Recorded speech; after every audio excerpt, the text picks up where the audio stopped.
Sveiki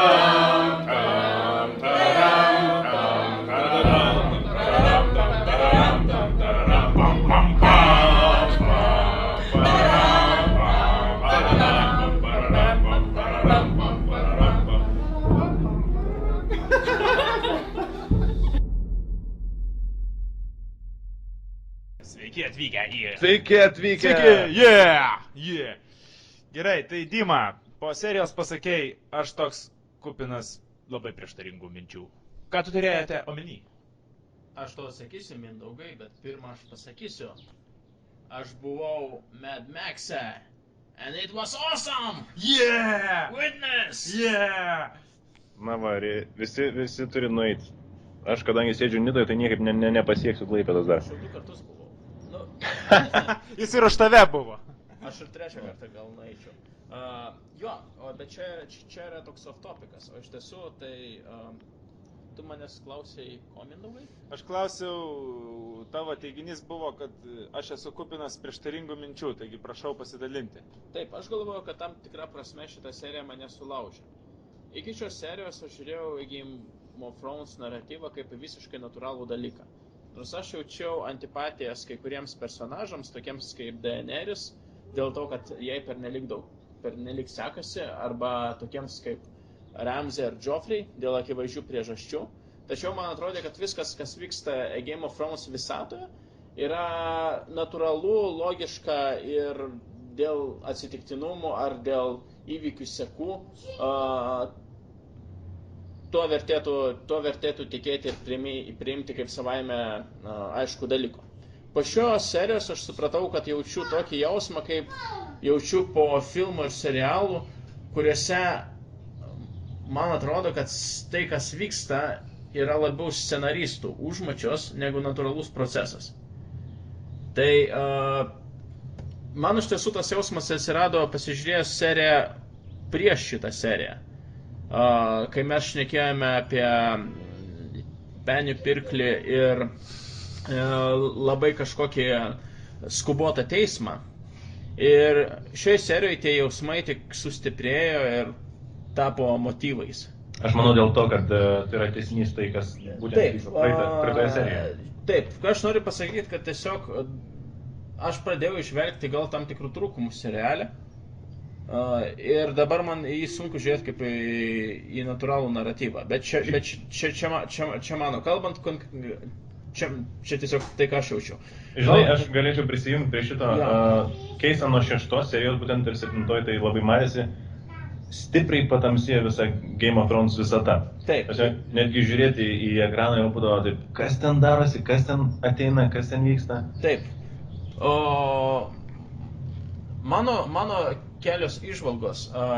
Visas tas religinis, fanatinis dalykas su aukštojo žvirblių sodinančių kalėjimą karalienės karalius, karalių dar kol kas nepasodino, bet karalienių brolius, vis dar atrodo neįtikimas Game of Thrones visatoje ir vis dar atrodo nenatūralus ir sužaistas. Klausykit, mano, pavyzdžiui, didžiausia problema kelia tas neaiškus vaikinas, kurio aš iš pradžių net pažinau, po to nesupratau, ką jis ten daro ir taip toliau, tas, kuris prie High Sparrow prisitrynęs. Tai buvo... Kas nors paaiškinkit man tiksliai, kas jis toks, kodėl jis toks ir ką jis veikia ir kodėl jis toks svarbus. Šis vaikinas yra Lancelis Lannisteris, jis yra karalienės pusbrolis, Kevino Lannisterio sūnus ir jis su ją turėjo meilės aferą, apie kurią prisipažino High Sparrow. Ir dėl to High Sparrow atsirado priežastis įsodinti ir antrąją karalienę į kalėjimą. Su juo, tiesą sakant, antram sezone dar buvo toks momentas, kad Tyrionas užklupo irgi jį besimylint su sese ir pradėjo jo manipuliuoti ir Lancelis buvo visiškai atsidavęs Tyrionui nuo to momento. Supratau, gerai. Šiuo metu man, pavyzdžiui, ne visiškai aiški yra High Sparrow pozicija. Ar jums aiški? Nes aš kiek matau, jis lyg tai apsimeta paprastu žmogumi, bet jis turi tų tokių keistų motyvų, kur ale jis religija, ale jis valdžios troškimą turi, nežinau. Man atrodo, kad jis yra šiek tiek Leninas ir šiek tiek religinis fanatikas. Jis visiškai galvoje nemelavo, kai pasakė Dyglių karalieniai, kad aš neturiu kažkokių paslėptų motyvų ir tai, ką aš jums sakau, tai yra tiesa. Aš noriu, kad viskas būtų vertinama pagal tikėjimą. Tačiau jo paskutiniai žodžiai jai esą ateis diena, kai pažeminti ir nuskriausti ir vargšai, kurių yra dauguma, nurungs kilmingusios, man turi šiokių tokių marksistinių atspalvių. Tai manau, kad jis širdėje yra toks revoliucionierius, kuris iš šono, matyt, visą gyvenimą stebėjo visą kilmingųjų žaidimą, kuriam šitas žaidimas pabodo ir jis nori atsisakyti šio žaidimo, viską vertindamas kažkokiais standartais ir visus žmonės vertindamas pagal tuos pačius standartus. Ir Cersei buvo pakankamai neprotinga, kad šitam žmogui į rankas suteiktų galią. Bet mano galva, mano pastebėjimas yra tai, kad visa ši istorija jį nepadaro to politinio proceso, tos galios transformacijos iš kilmingųjų į, tai yra galios perkeliamo nuo kilmingųjų į religiją nepadaro įtikinamo. Nes iki šiol, ką aš jau sakiau ir paskutinį sykį, iki šiol mes turėjome visatą, kur kilmingiai spręsdavo viską ir religijai, išskyrus kai kurias tokias fanatinės formas kaip Lord of Light ir aš nežinau, daugiau neprisimenu pavyzdžių, turėjo gan antraeilį vaidmenį. Ir staiga per vieną praktiškai seriją jinai tampa vienu iš lemiančių veiksnių. Man ta transformacija buvo pernelik skubota. Jeigu mes žiūrėsime į Game of Thrones pasaulį kaip į pasaulį, kuris buvo sukurtas ir sąlygotas, nėra tokio žodžio sąlygoti, bet kuris buvo sukurtas ir sugalvotas atsižvelgiant į tikrus istorinius įvykius, tai mes galime aišku sakyti, kad vakarų Europoje viduramžiais bažnyčios vaidmuo buvo labai stiprus. Net galime atsiminti tą Romos imperatorių, Šventosios Romos imperatorių, kuris turėjo 3 dienas, man atrodo, basas atgailauti prie popiežiaus durų, netgi gal daugiau, kol jo nepriėmė. Tačiau tas pasaulis, kuris buvo parodytas Game of Thrones, būtent Westeros, savo religinės ir pasaulietinės valdžios sąryšių jis man labiau priminė Bizantiją, nors visą kitą priminė vakarų Europą. Tai yra Bizantijoje tu turėjai labai akivaizdų Cezaro papizmą, kuris vėliau persikėlė ir Rusiją. Tai yra supratimą, kad pasaulietinė valdžia yra visuomet virš religinės. Game of Thrones pasaulyje, Westeros, mes matėme kažką panašaus nuo, aš neprisimenu jo vardo, bet man atrodo nuo antrojo Targaryenų karaliaus laikų, kai religiniai fanatikai ir šiaip religingi žmonės sukilo, matydami, kad karaliaus palikuonis yra jo žmonų / seserų vaikas ir jie paskelbė, kad tai yra nuodėmė ir jie buvo labai greitai sutvarkyti. Ir staiga čia mes matome, kaip per vieną seriją labai galingai atgimsta kažkokia grupuotė, kurios vieninteliai kariai yra vyrukai su pilkais apsiaustais, be šarvų, apsivilkę grandinėmis ir vaikštantis su kažkokiamis kokelėmis ir staiga jie visiems diktuoja sąlygas. Man šitas dalykas pasirodė labai neįtikimas.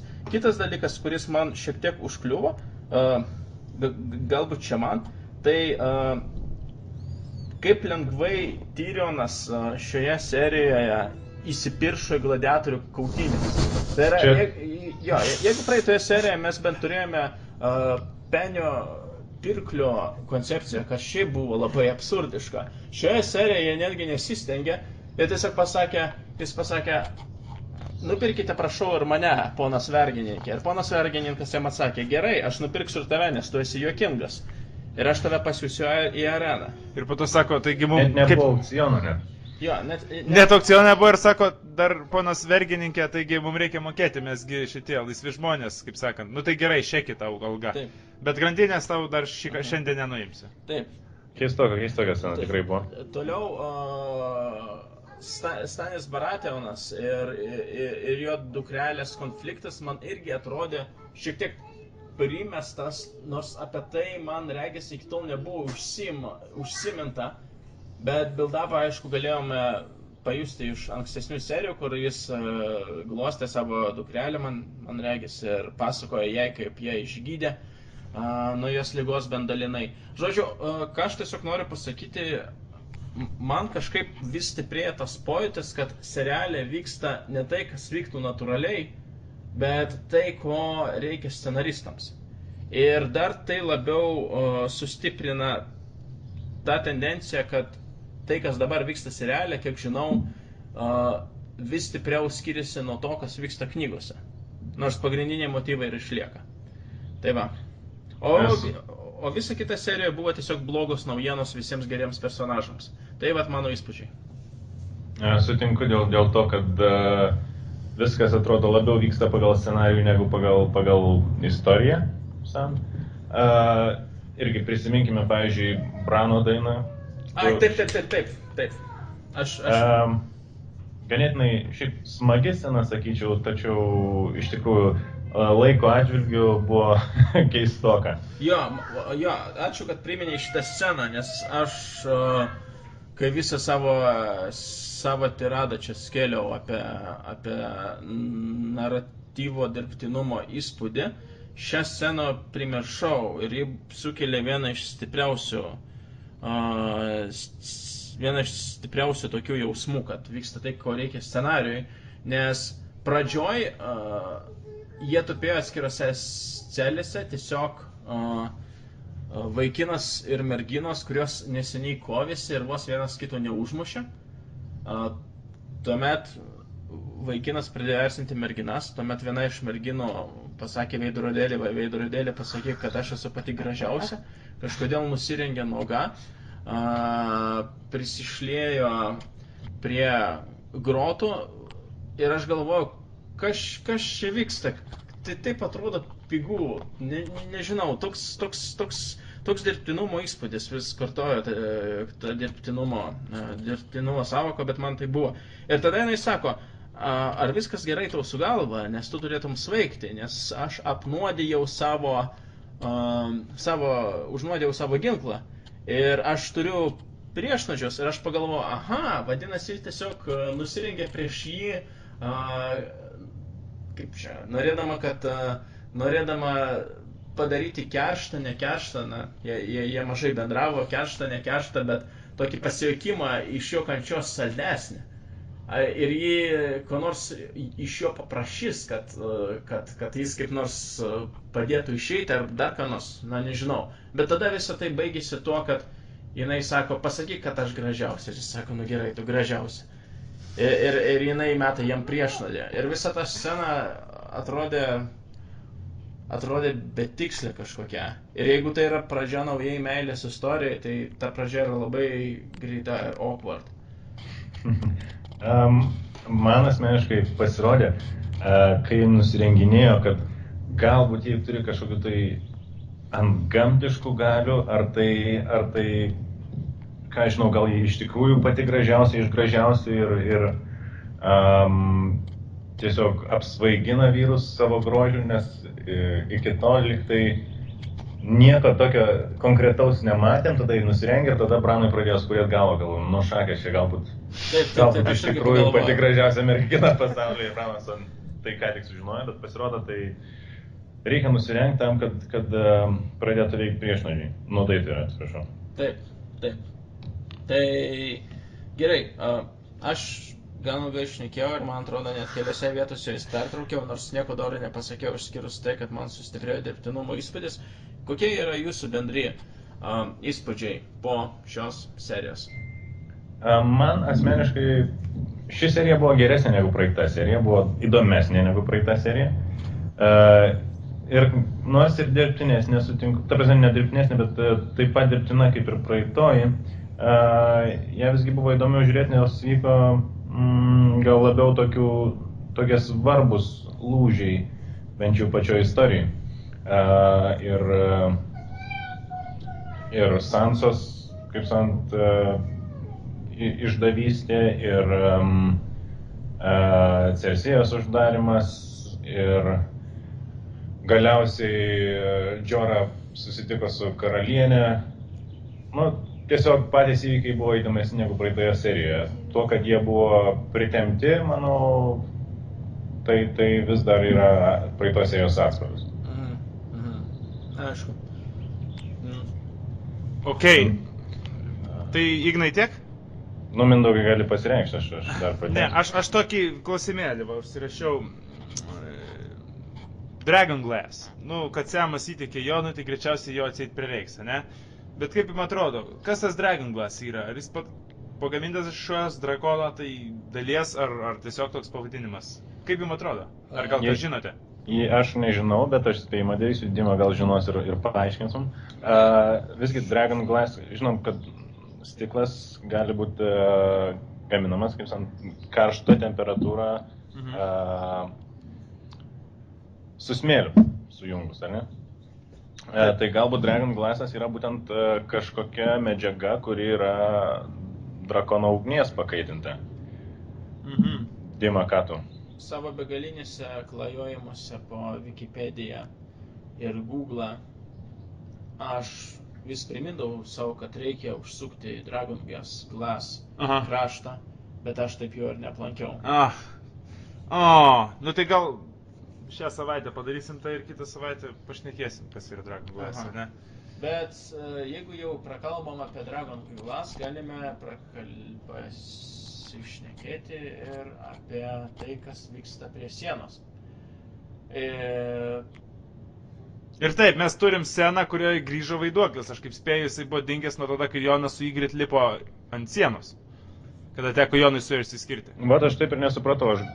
Aš nesupratau, ar tas vaiduoklis, kaip sakant, grįžo šiaip savo, ar jis ten buvo ir Jonas tiesiog iškeliaudamas su Wildlingais nusprendė, kad vaiduoklį pabūsit čia, nes šiaip savo. Greičiausiai, kad nežino. Greičiausiai, kad Jonas jo nematė, jis tiesiog grįžo. Man prireikė kokių 5 sekundžių, kol supratau, kad jūs kalbate apie vilką. Aš pagalvojau, kad kažką praleidau, kažkoks vaiduoklis. Čia buvo pirmosios 2 sekundės, tada kitas 2 sekundės aš pagalvojau, kad vaiduoklis yra vieno iš Wildlingų vardas. Ir tada 5 sekundė aš supratau, kad jūs šnekat apie vilką. Taip, awesome scena. Bet... Nes greičiausiai Jonas būtų jį pasiėmęs, žinau. Aš irgi spėjau, kad jis turėtų jį pasimti, bet ir jo lab atsiranda tas vaiduoklis ir visiems, tai gerai, kad jis atsirado. Ir toliau. Aš nežinau, kaip toliau knygos, aš dabar ties 3 knygos galu, bet kai Jonas dar buvo gyvas, tas Korinas Pusrankis, su kuriuo jie, ketino apžiūrėti Wildlingus ir po to jie ten dvikovai, Jonas nužudė, atsimenate? Kai jau Wildlingai jos čiupo ir Jonas perėjo pas Wildlingus, atsimenate? Bežiūrint, bežvalgant jam Wildlingus, Jonui pavyko įeiti kažkiek į tą vaiduoklį, kai Branas įeidavo į savo vilką. Ta prasme, Jonas irgi šiek tiek yra tas, kaip jis ten vadinasi? Ne Sieris, tai Green Sieris, tai yra tas, kas mato ateitį, o... Persiverti. Arba vilkolakis tiesiog, kažkas tokio, tai vat būtent, ir po to aš kažkaip nemačiau... Lakis. Jo. Lakis. Pradžioj gali pridėti ar vilko, ar meškolakis. Jo, bet lakis žodžiu. Tai va, bet seriale iš visas nebuvo išplėtota. Nes Jonas dar ir tokią savybę turi. Dėl Jono Sniego, aš irgi turiu jums tokį klausimą, nes noriu pažerti kontroversiškų šiek tiek minčių. Man atrodo, kad tie vyrukai, kurie norėjo išniekinti Semo panelę ir sumušė patys Semą, juos iš dalies, iš kažkur labai toli galima suprasti. Aš turiu jums tokį klausimą. Ar jūs balsavote už Rusiją per Euroviziją? Matyt, nesuprantu iš Joko.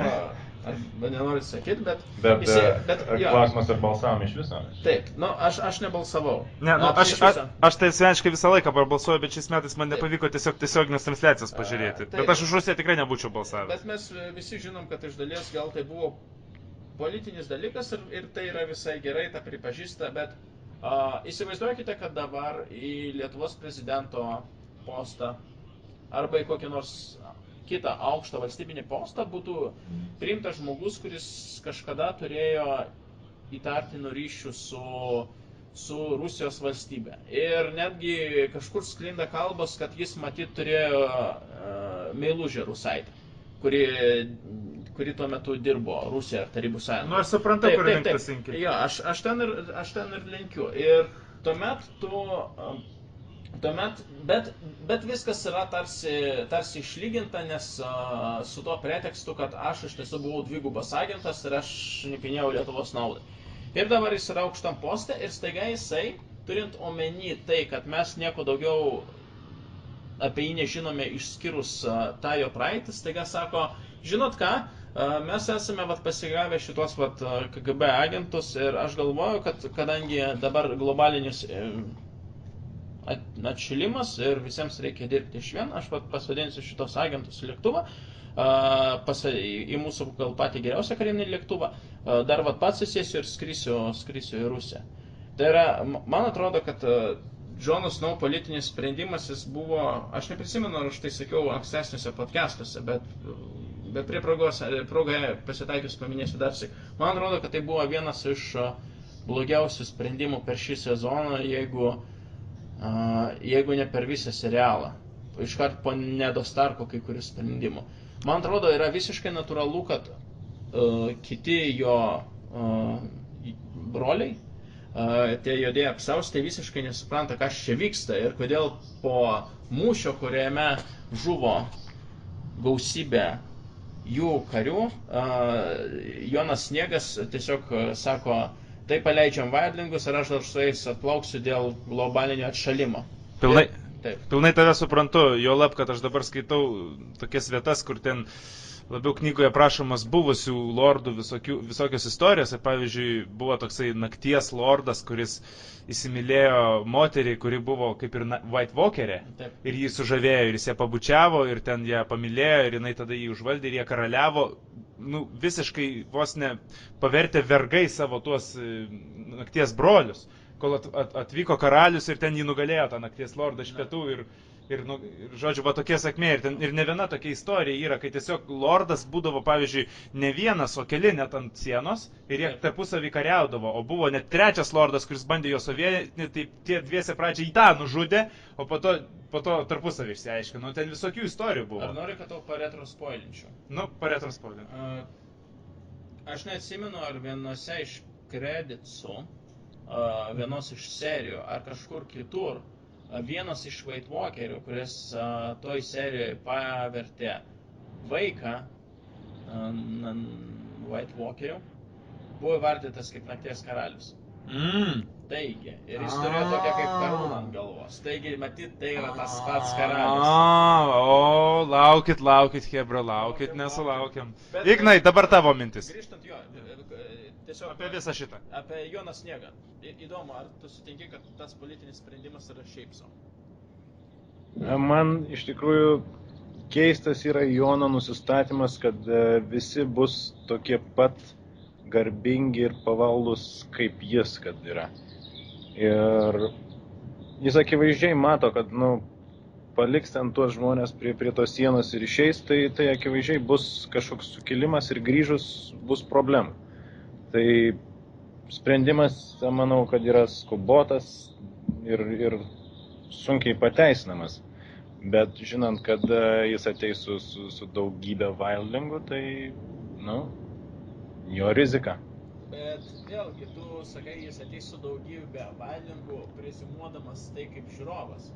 Ar mes, būdami jo pozicijoje, galėtume daryti tokius tvirtus steiginius, kad tie vaidlingai manęs nesukapos su Stanio laivais, tai yra pasivogę Stanio laivus, o irgi bus labai garbingi, nes mes žinome, kad vaidlingai yra labai garbingi ir keliaus atgal. Na, Nu, reikia tikėti, čia kad rizika. Jonas Snows, suprantis, yra, sakykime, lyderis iš prigimties ir čia jau jam savim pasitikėti reikia. Pernelyg daug ir, nu, pakankamai. Nu, o kokie jam kiti šansai? Šansai kam? Nu, Jonui Snows, sakykime, va šitoje situacijoje jau priėmė šitą sprendimą. Šitoje situacijoje iš to pasaulio perspektyvos aš matyt būčiau pasielgęs šiek tiek pragmatiškiau, ne taip garbingai ir bandęs Vadlingus ramdyti kartu su Staniu, kai Stanis dar buvo tenai. Ne, bet aš turiu omeny dabar, va, šansai. Jau priėmus šitą sprendimą, sakykime, Nu tai Rubikonas, kas ir belieka. Rubikonas peržengtas, taip.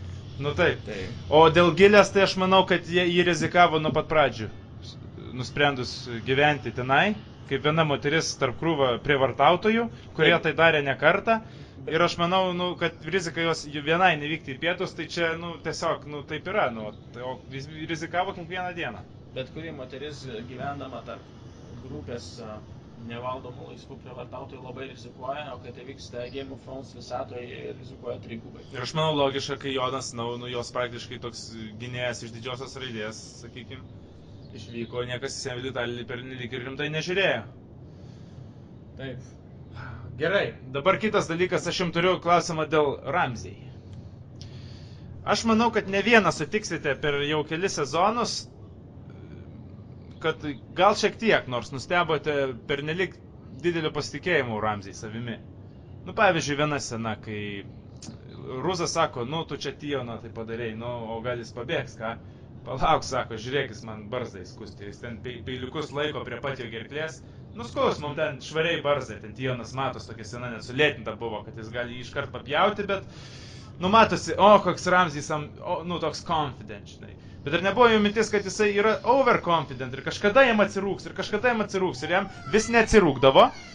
Ir kadangi jam vis neatsirūkdavo, tai atrodo, nu, okei, nu, gal jis, nu, sakykim, nu, gerai, nu, pavyksta jam kažkaip visgi padaryti taip, kaip susibrėžė. Bet aš manau, kad vėlgi šitą seriją man toks truputį, aš manau, kad vis tiek suka lyg to, kad jis yra biški overconfident ir vis tiek jam galiausiai atsirūksta. Nu, aš manau, kad čia be abejonės jis yra overconfident, bet tai toks jo ir veikėjas. Taip, aš...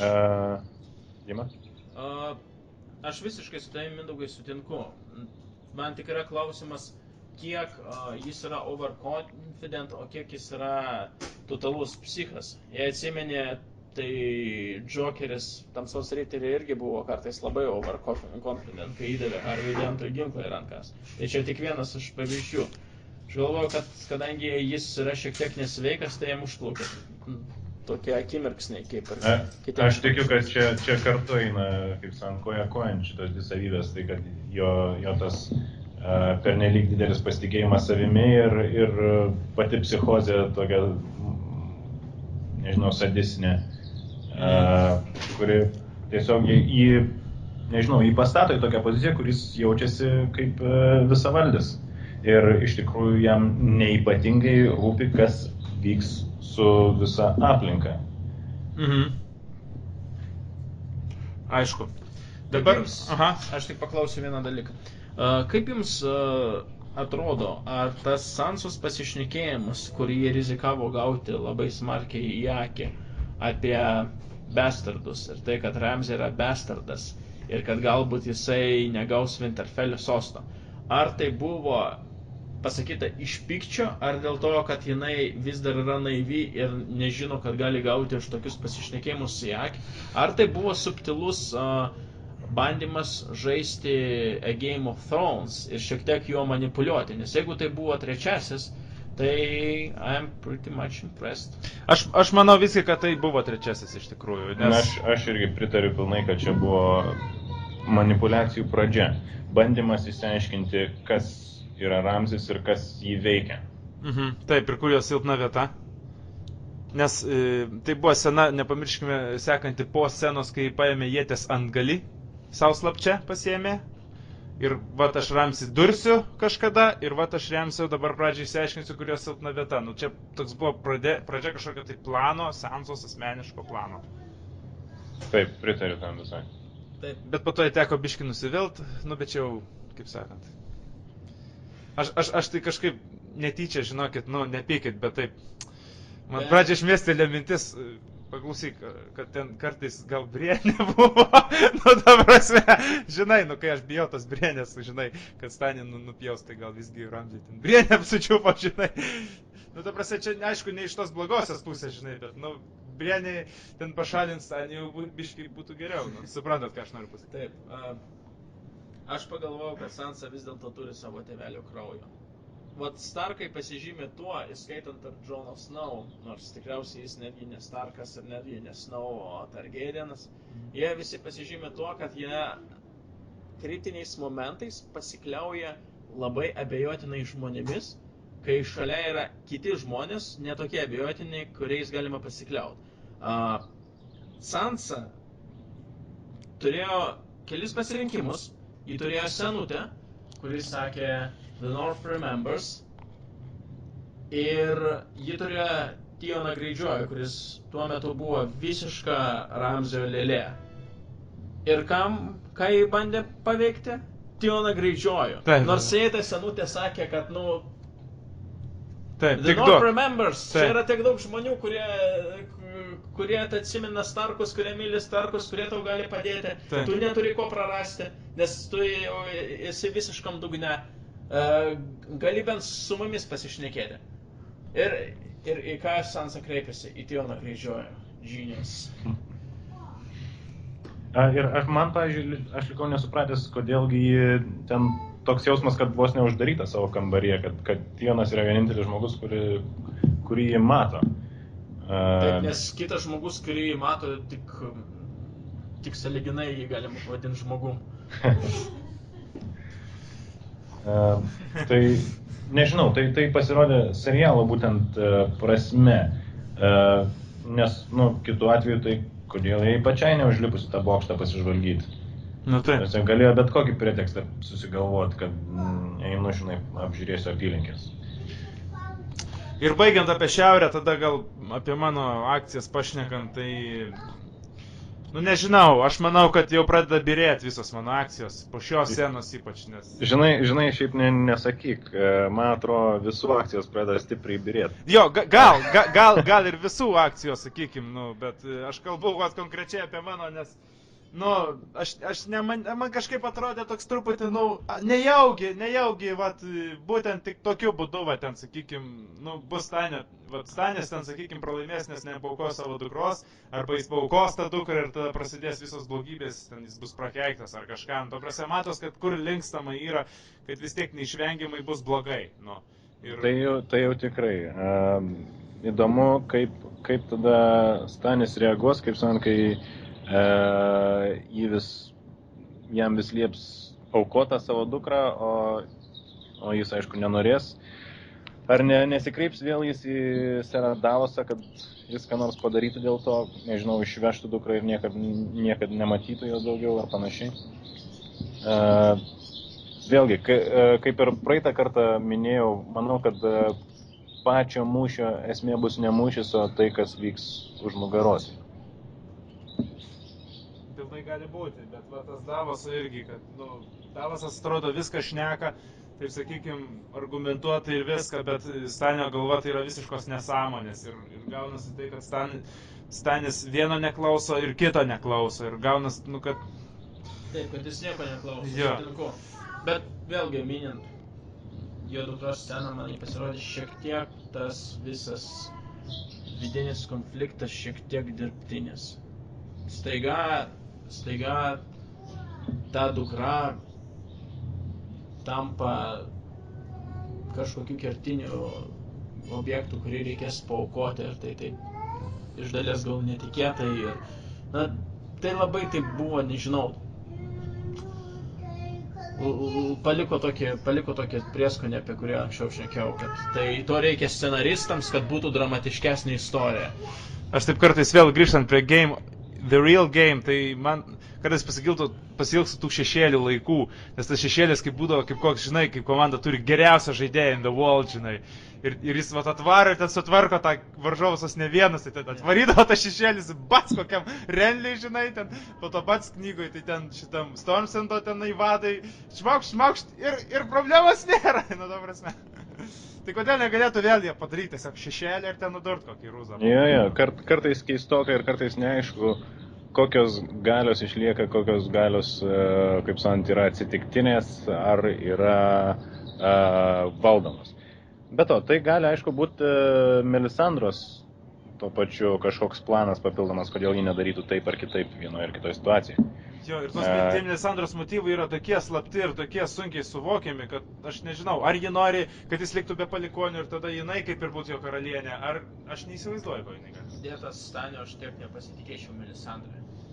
Ne dėl to, kad ji atrodo labai paslaptinga ir manipuliuojanti, which she is, bet dėl to, kad visa ankstesnė situacija su šešėliu akivaizdžiai Staniui parodė, kad kol tu nepelnėjai pelnytos strateginės pergalės mūšio lauke, tai, kad tu nusiusi kažkokį šešėlį, asasiną, whatever, ir užmuši karaliuką, nes nedestabilizuos politinės situacijos tiek, kad tu labai smarkiai iš to pasipelnytum. Nu gerai, su Renly buvo gal vienintelis dalykas, bet Melisandra ten būrė, kad visi bei karaliai jo mirtų. Taip, ir jie mirė, jo. Nu tai gerai, Renlys mirė, sutinku, kažkiek prie Stanio armijos prisidėjo žmonių. Joffris mirė, so what? Ten Robas mirė, so what? Situacija destabilizuota. Aš užuot Stanio vietą aš suvokčiau, kad dabar reikia tiesiog varyti. Nu bet šešėlis nepakenktų, sutinki. Ne, šešėlis aišku nepakenktų. Jis prisidėtų prie tokio dalyko. Aš sakau, kad iš ankstesnių visų savo patyrimų Stanis gali suvokti, kad tai, kad tu pasimylėsi su Melisandra, arba paukosi savo dukterį, arba dar ten iš kažkur gausi karališko kraujo, dar nereiškia, kad situacija apsisuks tau naudinga linkme. Ir tu turėtum labiau pasitikėti strateginėmis pergalėmis mūšio lauke. Bet tai dar nereiškia, kad jis gerai padarė, sakydamas, onwards, we go onwards, ir neįsiklausydamas į Davosą. Kaip tu, Ignai, jautiesi, kai tave neįsiklauso eilinį kartą? Nu, aš manau, kad Davoso argumentai tai yra, kaip visada, pagristi logika, bet jis yra kaip ir pasimokęs iš anksčiau, kad geriau, kai Melisandra yra šalia, geriau daug labai nestum situacijos į priekį. Tai tu tiki priešingai, ne, aš tau atrodo, kad kaip tik Melisandra labiau reikia pasitikėti ir mažiau pasitikėti vien strateginiais armijų judėjimais. Tu sakai, kad reikia Melisandra mažiau pasitikėti. Na, netgi nepasitikėti, bet mažiau remtis ir mažiau investuoti. Tai aš tą patį sakau irgi, nes, ta prasme, Davosas sako, reikia persigrupuoti, atsitraukti ir palaukti palankesnių sąlygų. Arba Jono Sniego su Vaidomis. Jo, o Melisandra tuo tarpu sako paprastesnį dalyką, nužudyk savo dukrą ir važiuojam toliau. Jie sako, magic.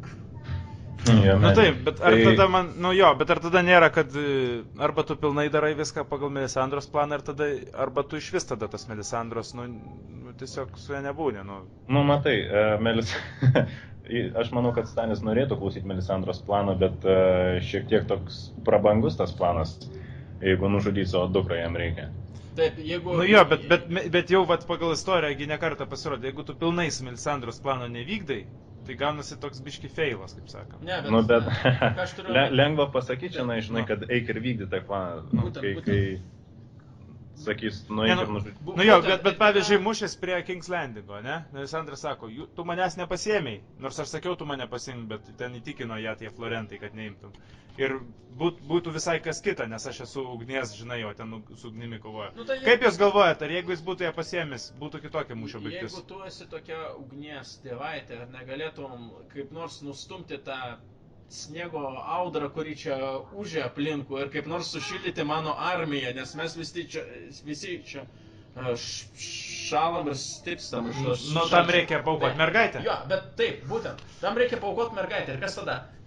Jis nužudys mylimiausią žmogų savo gyvenime, tuomet Melisandre, tarkim, užbūs dar vieną šešėlį, tas šešėlis nužudys Rusą Boltoną ir jo vietą ateis Ramsay. Ir tada Melisandre sakys, oi, aš tau nieko nežadėjau čia. Matai, bet aš manau, žinau, kad jis nužudė savo dukrą ne iš bur šešėlio. Šešėlį išburt užteko jam pasimylėti, jeigu jis visiškai nužudys dukrą, manau, jis gaus daug daugiau. Tai bet aš jo vietoj... Jis gaus ugnį. Iš dangaus, iš ten iškart vienu spraktinimu gali ten tos boltus nešti. Aš dabar nuskambėsiu kaip labai blogas žmogus ir kad taip nenuskambėčiau, nesakau, kad Stanis turėtų apsvarstyti variantą nužudyti dukrą, bet aš manau, kad jis turėtų paraginti Melisandrą šnekėti šiek tiek aiškiau ir konkrečiau, ką jis gaus iš to ar ano jos dylo. Man atrodo, kad Stanis dažnai bando su Melisandra kalbėti grinai, kas man iš to. Ir ji visą laiką savo tokiam patyliukais, kaip sakant, nutilėdama visus tuos faktus, ji tiesiog sako, o dievybė tau padės ir tau viskas bus gerai. Aš manau, kad vienintelė Stalio viltis laimėti, tai yra sinergija tarp Davoso, Melisandros ir pačio Stanio. Jeigu jie visi vienu metu kažkokį atrastų vieną bendrą būdą ir visi trys sutiktų ties savo strategiją, manau, tai yra vienintelės šansas, kaip Staniui laimėti. Nes jūs kaip pastebit, netgi Melisandros įsitė triukai, kurie pasiteisino, bet ir Davosas turėjo nemažai patirties, kaip sugebėjo išsukti Stanį iš keblios situacijos. Pavyzdžiui, jis gavo pinigų, ar ne? Taip pat šiaurė visa, man atrodo, ten irgi Davosas ten kažkiek prisidėjo prie viso to, žinai. Ir manau, kad pavieniui jie yra tikrai neblogi generolai, bet jeigu kiekvienas temps į atskirą savo pusę, iš to, gausis šnipštas visiškas. Aš manau, čia yra pagrindinė jų bėda šitos kariuomenės, kad jie negali apsispręsti ties vienu metodu.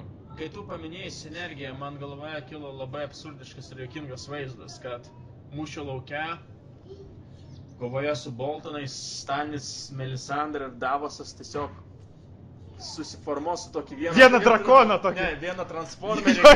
Jo. Taip. Kaip Kalavijo riteris buvo toks filmukas, ar dar tokių krūvą anime. Vienas viena koja, kitas kita koja, trečias kūnas. This is not amused. Gerai, ką mes dar turėjom šioje serijoje? Dar apie Cersėją šiek tiek. Taip, apie Cersėją. Klausykit, dabar mano toks klausimas. Mano toks klausimas, žodžiu. Šiaip iš tokiam neutraliam žiūrovui žvelgiant, pagal scenaristų kurpiamą tavo tokią idėją, kaip tu turėtum tą serialą žiūrėti, turėjo būti viskas maždaug taip. Praeitoj serijai, oi, kaip čia kokia tragedija, teismas, ojei, Margeris. Šitoj serijai, ojei, kaip Margeris kenčia, ojei, tas Cersėja ragana kokia, ar ne? Ir dabar vatinai atėjo tyčiotis iš Margeris, dabar vatinai suks tos savo planus. Ir štai Cersėja suėma, kaip gerai. Ar tai ir buvo visiems, ta prasme, žmonėm, kaip jūs manot? Ar nebuvo taip, kad kai kurie žmonės tikrai labai nuoširdžiai nustebo ir net pasipiktino, ta prasme, tiem, kuriem patinka labai Cersėja, ar ne? Ir sako, Cersėja, ta prasme, nelabai pasipiktino praeitoj serijai, nes va čia Cersėja kūrė savo planą, kokia jį protinga, o va šitoj serijai sako, koks tas žvirblis negeras, klausykit, kaip jis čia taip apsuko Cersėją. Ar buvo, ar įmanomas toks variantas? Man kažkaip tai visiškai nenustebino tas, kad Cersėja uždarė. Man vos neakivaizdu buvo, kad žvirblis nėra tas, kuris yra pavaldus ir jis yra tas, kuris kurpė savo planą ir štai jis dabar labai paprastais būdais ir palengvintas scenaristų dėka uždarė visą valdžią į kalėjimą. Aš dar pasakysiu, link kur mano šitas klausimas suka. Man šiek tiek Game of Thrones žavėjo tai, kad savo būtent neutralumu, maždaug kiek tai įmanoma iš tikrųjų, kad leist pasirinkti žmogų, už kurį tu sergi maždaug ir jų buvo gana daug ir nesukti į vieną pusę labiau daug, o prieš kitą. Ta prasme, man, pavyzdžiui, nepatiktų, jeigu labiau Cersėja parodytų vis labiau kaip neigiamą personažą, ten, sakykime, Margeris kaip teigiamą. Ir jeigu link to pradeda, aš kažkaip jau pajaučiau, kad link to pradeda tiesiog dirbtinai, ta prasme. Aš sutinku su Ignu. Du dalykai. Vienas dalykas, kad tai, kad Cersei suėmė, kas atrodo yra natūralus istorijos vystymas, visiškai man nesumenkina visos tos religinės linijos dirbtinumo. Tai, kad viskas, kas vyksta, kad čia suminėja karalienės, atrodo labai neįtikima ir labai iki šiol atrodo kaip dirbtinis dalykas. Bet priėmus šias taisyklės, aš galvoju, kad tai, kas atsitiko Cersei, yra gan natūralu, nes aš sakiau, man atrodo, užpraeitam podcast'e apie Cersei, kad Cersei yra kaip tas šachmatininkas, kuris kurpia kažkokį planą, bet jis iš tiesų nežino, kam jam reikia to plano tikslo. Tai yra, jis neturi ilgalaikio tikslo ir jisai daro tiesiog kažką, nes jis gali tuo metu kažką padaryti. Ir visi jį žiūri nustebę, kam tu apskritai čia kažką darai. Ir aš sakiau, kad Cersei galų gale liks viena plinam lauke, pasiekusi savo neaiškų tikslą ir galvodama, kam man apskritai to reikėjo. Ir man atrodo, va dabar jie atėjo tą akimirką. Bet ji nesijaučia, manau, tikslo pasiekusi. Ne, tai supranti, kokį tikslą. Aš manau, kad dabar, tupėdama viena celė... Ta prasme, ji prieš suėmimą jautėsi gal kažkokį tikslą pasiekus, bet po to, kai jie suėmė, manau, kad ne, tai, būtent, kitaip jautėsi. Aš kalbu, kad prieš dabar, tai yra dabar, po to, kai jai praeis pradinis piktis dėl to, kad jai grūdo į celę, jai galų gale susimastys, kam apskritai aš sukeliau tą konfliktą tarp Tyrelių ir Lannisterių, kai jis nebuvo toks smarkus ir dėl to aš praktiškai įtvirtinau šalyje teokratę. Ir dabar nieks nežino, ką daryti. Ir kam man viso to reikėjo? Gerai, Hebra, o jūs nesijaučia taip, kad, pavyzdžiui, kai mes pirmą podcastą rašinėm šito sezono, tai mesgi kažką ten apie mormonus šnekėjom, ne, Ignai? Mormonus? Jo, kad ten Lancelis kažkaip bandė įtikinti, kaip tie mormonai, žinai. Bet kaip tik vakar mačiau po laukus šmirinėjant tokius du kostiumus įrengus. Bet, žodžiu, man tokia mintis, žinai, vyksta pirma serija, ar ne? Laidojimas Taivinas ir ten taip toliau, ten Royal, viskas taip gražu, lelelele. Ir prieina toksai čuvelis, toksai matytas, ne? Bet toks visiškai persikeitęs. Ir jis taip nueina su Cersei ir kažką pašneka ir ten sako, gal tu biškiai atsivers sesutė. Ir mes visi pasiekėm iš to kikikaka, koks jis ten, kaip jis ten jos neįtikino. Bet štai, jum ir pasiekmes. Beje, šitą seną aš norėčiau šiaip pakalbėti apie Lordą Bailishą. Ar ne jo buvo inicijuotas šitas visas veiksmas? Žiauriai geras klausimas, Ignai, žiauriai geras klausimas. Mes čia net susiginčiam. Bailishas baigė su šitam, kaip tai ten, Elena Tyrell, ne? Taip, Olena Tyrell baigė, kad aš tau irgi turiu, ką aš panašiai turėjau Cersei, turiu jauną vyrą, ne kažkokį tai, ne? Mhm. Tai ar jis jį turėjo omeny, ar kažką kitą, nes, iš tikrųjų, Lancelio sugulimas su Cersei, tai čia buvo antro sezono labai senas toksai, kaip pasakyti, jau variantas, ar tada Bailishas galėjo numatyti visą šitą įvykių seką, čia ta prasme, ar ne? Na, Bailishas visą laiką atsimena viską, kas vyksta ir jis naudojasi visom galimom priemonėm. Tai, kad jis atsimena, tai taip, bet ar jisai dabar nuėjo pakuždėjo Sparrow, kad visgi tai buvo, ar Lancelis, o man aš kaip suprantu, Lancelis, kai tik jis atėjo į tą viską išsipasako ir viskas pats, niekieno neskatinamas. Bet nežinia. Tai čia kažkaip keistai, nes aš kažkaip vis laukiau, kas tas handsome man, bet, kaip ir suprast, kad visgi Lancelis, ar ne? Aš galvoju, kad tai yra Lancelis. Pagalvokime, kokiai padėtė apskritai yra visa karalystė. Šiauriai tu turėjai... Taip, šiauriai jau apšnekėjome. Ne, bet aš labiau čia turiu omeny kitą dalyką. Pagalvokime, dabar atitrūkime nuo visų namų, nuo visų asmeniškumų, nuo veikėjų ir pagalvokime, kas apskritai dedasi mūsų šalyje. Mūsų šalyje dedasi štai kas. Šiaurėje mes turime netgi nemaišto pilietinį karą, plus iš šiaurės ateina kažkokia neaiški žiema. Ir nakties karalius. Ir nieks nežino, ką su tuo daryti. Toliau Ironborn paskelbė nepriklausomybę nuo šalies, nuo karalystės. Toliau sostinę valdo religiniai fanatikai. Autonominė Dormo Respublika nepatenkinta sostinė ir galbūt irgi svarsto kaip nors atsiplėšti. Kas nors galvoja iš visų tos sosto žaidėjų, išskyrus Vėrį, kas nors galvoja apie šalį apskritai. Ta prasme, išskyrus Vėrį, kuris išvykęs iš tos šalies. Išvykęs, kad apskritai situacija valstybė yra taip messed up. Kas nors iš veikėjo šiek tiek atsitokino visų tų savo intrigų, motyvų ir pasižiūrė į bendrą picture, kad žmonės, pasižiūrėkime, kokioj mes gyvenam valstybė, čia apskritai valstybės nelieka beveik. Aš manau, dėl to, kad būtent tie asmeniškumai ir yra esmė tos valstybės griuvimo. Visi trokšta sosto, visi turi savų problemų ir labai sunku žiūrėti į visą valstybę kaip tokį objektą dėl to, kad kiekvienas savo kieme dar nesugeba susitvarkyti ir kuo toliau, tuo prašiau tvarkosi. Ir dar nelabai aišku, kaip info keliauja. Supranti, gal Stanis, pavyzdžiui, nežino, kas ten King's Landing iki galo dedasi. Ar ne, ar Dabadorne, pavyzdžiui. Pastarai klausimą aš uždaviau dėl to, kad norėjau užduoti kitą klausimą, šis tik neretorinį. Kas jums atrodo didžiausi Westeros patriotai?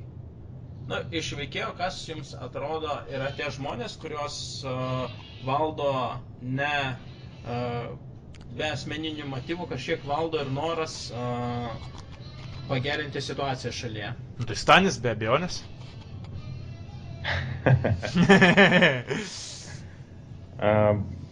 Gal net ir pritarčiau Mindaugui, kad Stanis yra turbūt tas, kuris dar žiūri į valstybę kaip valstybę ir bando ją nuo viršaus stabilizuoti, teoriškai. Stanis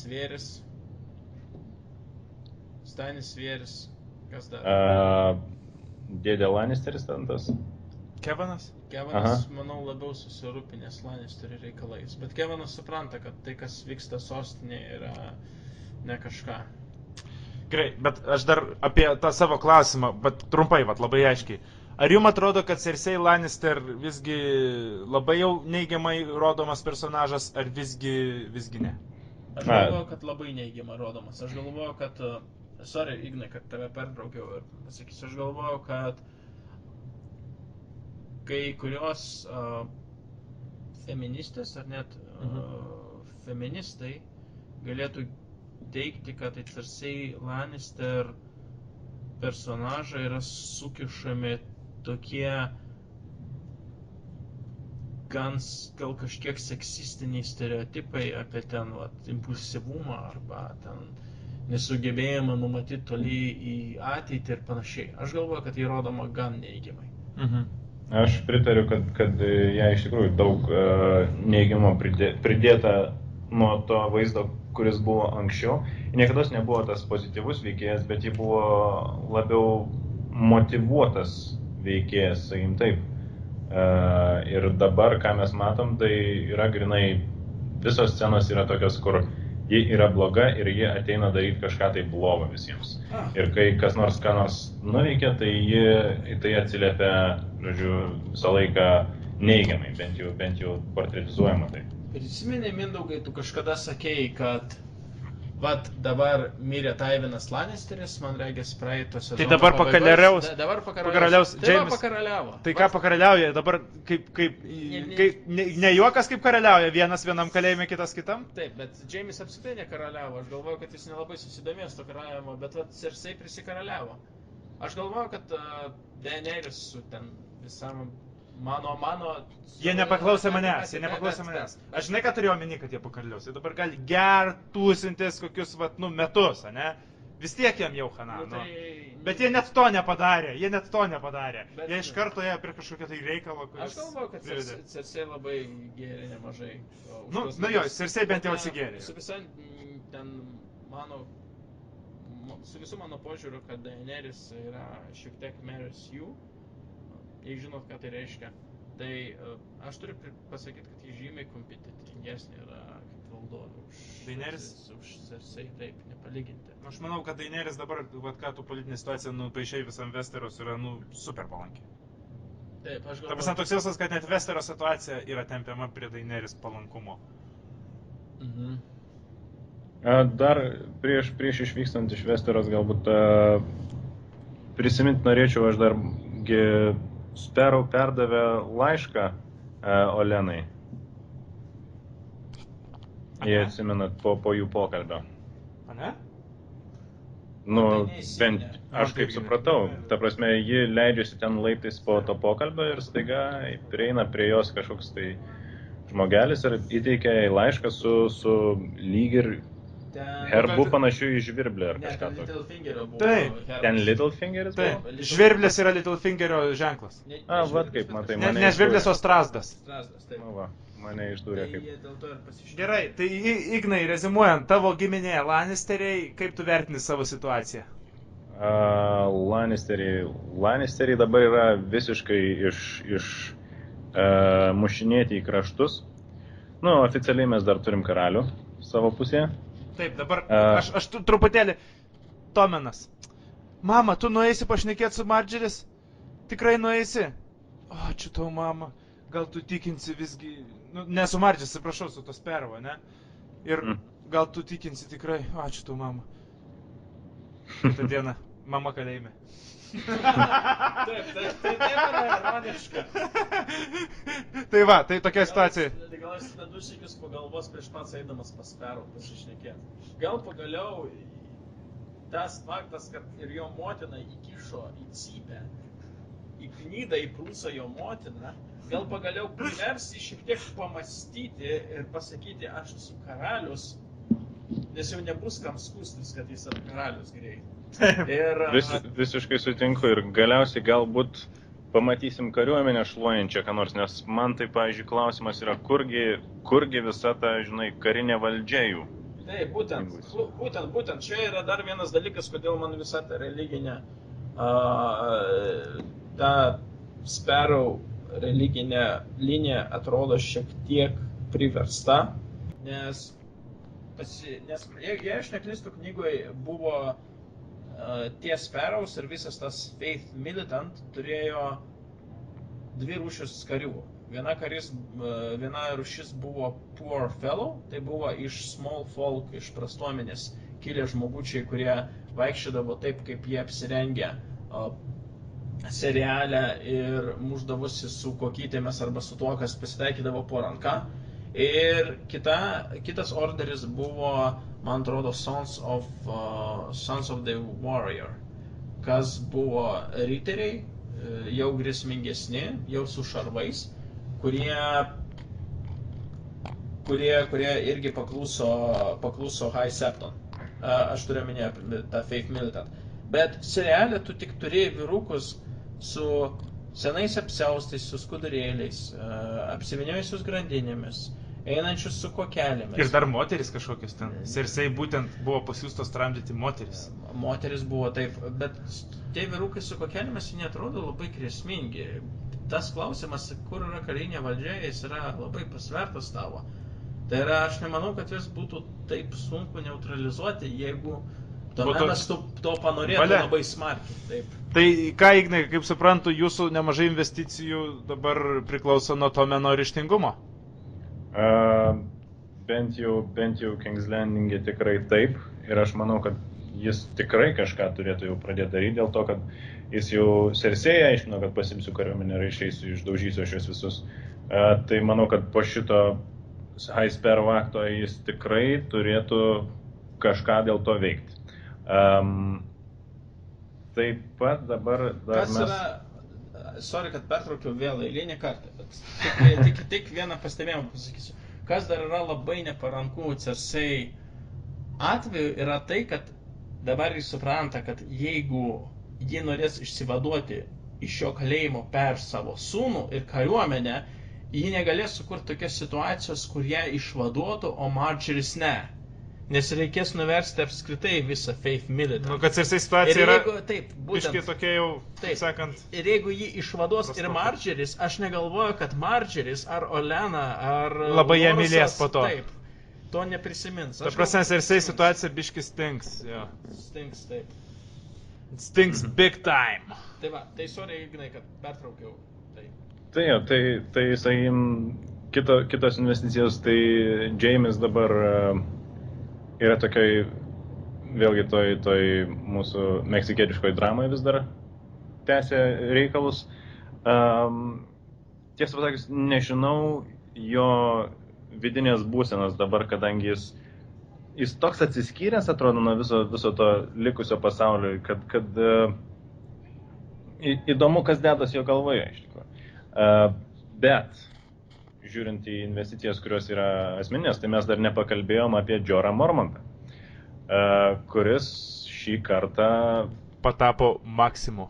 jo, visiškai greitai ir visiškai ramiai išlupo visus tuos nevykėlius vergus, kurie mušėsi arenoje ir padarė tai tuo būdu, kuris turbūt patiko, bent jau kol nesužinojo, kad čia yra Jorah, Daenerys.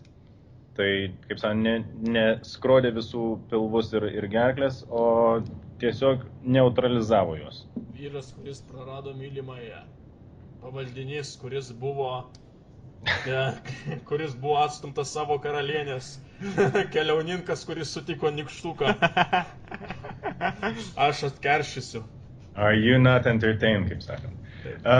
Šiaip dėl entertain irgi norėčiau pasakyti, nu kažkaip tai silpnai tiek tos kovos atrodo. Taip.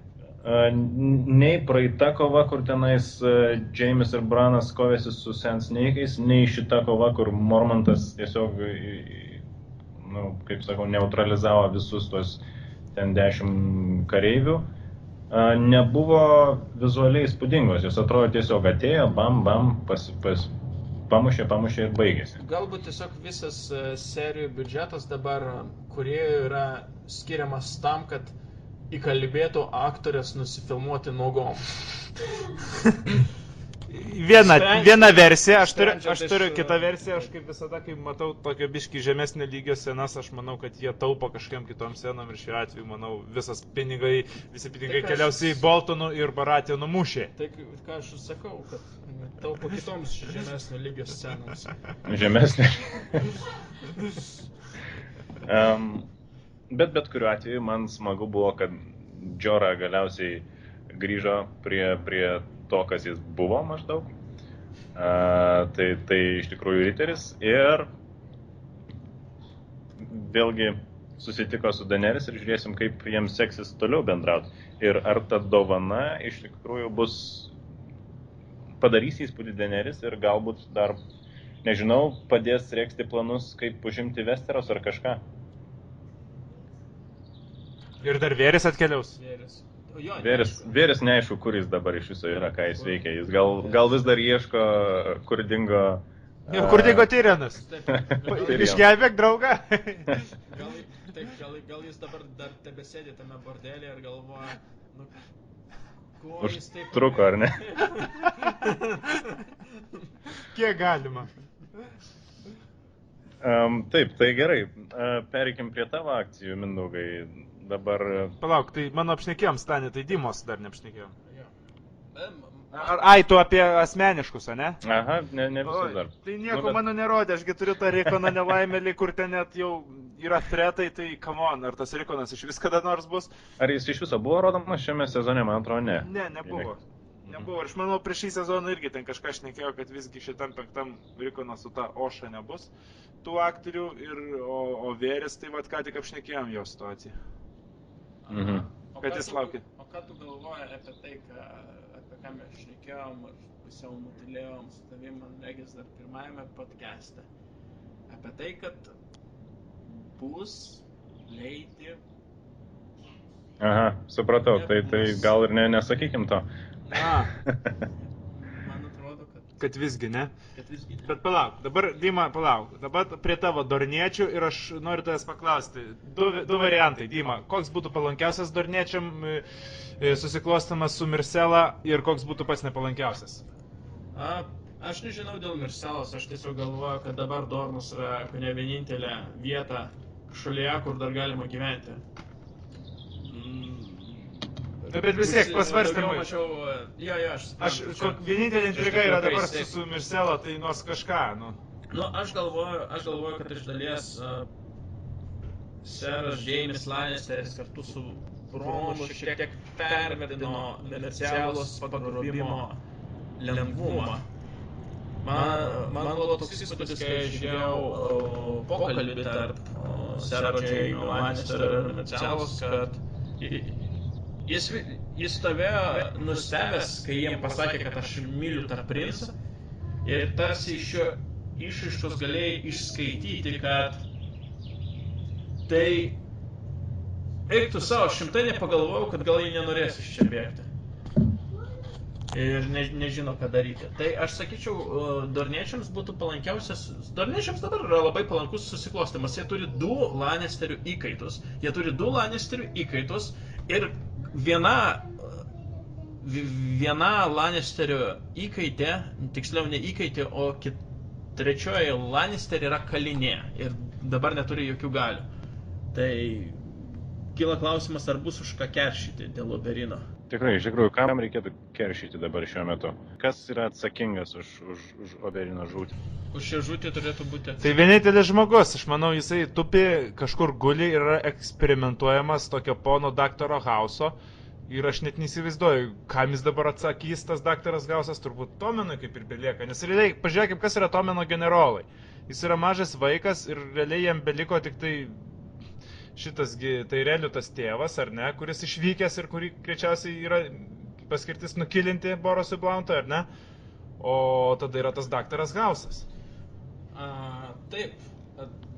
Dar geras čia paminėjimas buvo, tiksliau geras įvardėjimas buvo Igno, kad tai, kas vyksta Dorme, yra muilo opera. Ir kai tu pasiklausėjai, kamgi dabar sensneikams keršyti, aš staiga supratau, kad viskas, kas vyksta Dorme, atrodo tiek muilo opera, kad tai neatrodo labai grėsminga. Tai yra viskas, kas ten vyksta, visi tie vaidai tarp Sensneikų, tarp Jaimio, tarp Tamelis istorija, tarp Mircelos ir Tristenio, neprisimenu jo vardo. Tai atrodo viskas labai švelnu ir nepavojinga, lyginant su to, kas vyksta šiaurėje. Nu taip. Dima, nesijauti biški neįdomią giminę pasirinkęs. Saugios tavo investicijos. Kaip kokios komunalinių bendrovių įmonės. Taip, mano investicijos labai saugios. Gerai, Nors kalbant apie asmeninės investicijas, tai aš labai noriu, kad Brienė ateitų pas Sansą. Taip. O tu neišsigandai, kai ten kabėjo, ar kartais nebrienė? Ne, aš taip nepagalvoju. Ne mintelės? Ne mintelės. Okay. Aš galvoju, kad aš norėčiau, kad Brienė ateitų ne pas Sansą, aš norėčiau, kad Brienė ateitų pas Ramsay. Ir parodytų jam, kad moteris kartais gali bendrauti ir šiek tiek kitaip, kai bandai jas užgauti. Ir kad su juo pabendrautų taip, kad jis nei su Sansa, nei su kokia kita mergina negalėtų pabendrauti taip, kaip jis dabar bendrauja. Ir kaip tau kito tavo favorito Tyriono pasirodymas Kolizėjuje? Tu šiandien paminėjai, kad visa situacija su Jorah Mormontu ir Tyrionu labai primena Gladiatorių. Aš atsiminiau Gladiatoriaus šūkį, taglainą vadinamą, kaip ten generolas, kuris tapo vergu, vergas, kuris tapo gladiatorium. Tai aš supratau, kad jeigu Tyriono gyvenimui reikėtų pritaikyti tokius taglainus, tai neužtektų viso plakato. Tiksliukas, kuris tapo karaliaus ranka, kuris tapo ne karaliaus ranka, kuris buvo apkaltintas nužudymu, apkaltintasis nužudymu, kuris nužudė savo tėvą. Kuris nužudė savo tėvą. Tai yra tėvažudys, kuris buvo suimtas nelaimingoje mylimoje, mylimtojas suimtasis, kuris tapo gladiatorium. Ir, tai yra, su juo viskas labai dinamiškai keičiasi. Aš vis sakiau, kad nuo pirmos serijos šito sezono, man atrodo, kad su Tyrionu, kiekvienoje serijoje, kad tai, kas su Tyrionu yra suestablishinama, jeigu taip galima pasakyti, kad tai truks visą sezoną, kad jis, pavyzdžiui, keliaus su Vėriu ten visą sezoną, tada keliaus su Jorah visą sezoną, tada visą sezoną kovos ringe ir kiekvienoje serijoje iš tiesų jo situacija radikaliai pasikeičia. Beje, čia šiek tiek nukrypstant nuo tiesioginio Game of Thrones, ar jūs matėte dabar pagarsėjusius klipus, kur būtent Peteras Dinklage'as, Tyrionas bei Daenerys Targaryen dainuoja dainas apie būtent Game of Thrones. Ai, rimtai tokia yra? Taip. Rekomenduoju visiems pajutubinti. Emilia Clarke. Ai, grinai tie aktoriai, ar ne? Taip. O jie dainingi abu yra, ta prasme? ten buvo, jeigu neklystu, kažkokia tai charity eventas. Žodžiu, ir Okay. galite pažiūrėti. Smagus renginys. Ok, įdėsimės vieną savo Facebook'e. Aš buvau Mad Max'e, kuris buvo awesome. Awesome, yeah, awesome. Taip, ir vienam iš trailerių filmui Pikseliai, man regis, aš pastebėjau dinklodžią. Tai tik tiek. Yeah. Tai ką, tai gal jau ir 1 valanda 12 minučių, kaip sakant. Jau. Longest Ever. Tikrai. Bet tai serija buvo verta, aš manau, tikrai daug ko įvyko ir taip gan radikalaus. Na, aš sakau, kad jį mane sulaužė, atsirado toks stipresnis pojūtis, kad tu, taip į pabaigą pasakysiu, ką aš norėjau pasakyti visą pradžią. Kad šioje serijoje man atsirado žymiai stipresnis pojūtis, kad tu matai ne tik lėles, bet matai ir lėlininką, kuris valdo tas lėles. Ir labiau matai jo pirštus negu vien personažus, kurie yra tų pirštų valdomi. Tai va. Na, tada linkėsim, kad kitose serijose tave gražintų atgal ir lėlininkai pasislėptų. Taip. Ir ką, laikas pabaigai, ar ne? Tam, tam, tam.